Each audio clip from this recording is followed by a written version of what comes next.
hilabetetan ordaindu dugu, hain prezio garestia. Birusak utzi baitu bidean, egundoko sarraskia. Naiz orain pozik gauden kalean, ta hori den argazkia. Ez dezagula ahaztu ustez, ikasitako guztia. Eskaliteken gaur gelditzea, seko klima aldaketa, kotxeak utzita garraioan, hautatzea bizikleta, baina tarteka hobe jartzea, gure itzutxei arreta, betez ez degun hori eskatzen, ezkenduke jardun behartan.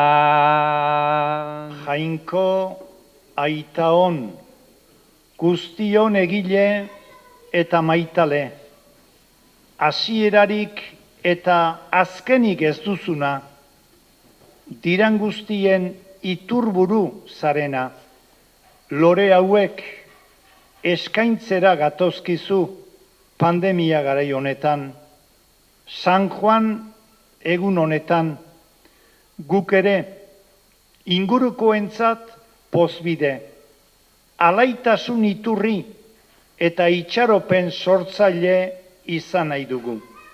Lore hauek bezala usai goxoa emanez, koloreak eskainiz, bizipoza eraikiz. Denon artean, denoi dagokigun herri hobe bat egiten saiatuz. Kolore anitzak eskainiz, elkar maitasunean biziz, jainko aitak digun maitasuna zabal dezagun. Amen.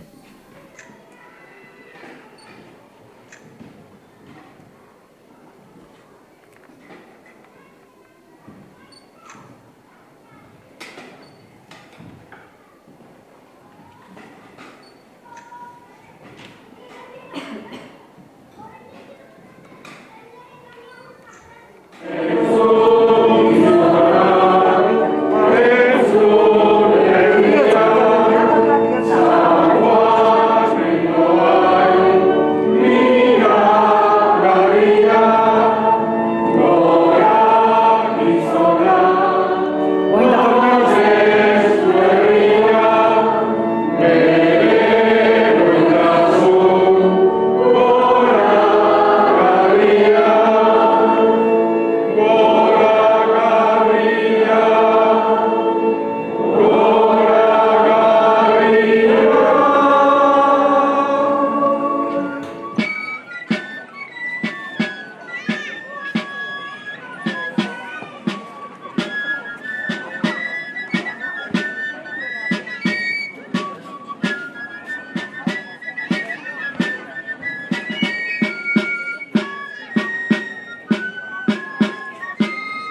aurtengo San Juan festak bereziak, ari dira izaten, eta keinu simboliko bat egin da hemen Santa Barbaran, bihar San Juan egunez ez da ospakizunik izango, eta aurten protagonismo berezi hartu du, hemen bederatzi urreneko mezak eta arbola altxatzeak. Gurekin daukagu Mikel Elgarresta, baserritarren ordezkaria, eta aurten Mikel gauzak egola torre dira. Zugundu duzun bezala gorka, aurten COVID-aren historia honekin, berezitasun batzuk eta behartzen gintuen egitera, eta pixkat zentzuz jokatuaz, hainbeste urtako itxura bat izan da galtzea ere pena zela, eta hori, arbola bere neurriak eta behar da bezala beteaz, bentsete altxatzea lortu dugula beste urte batez.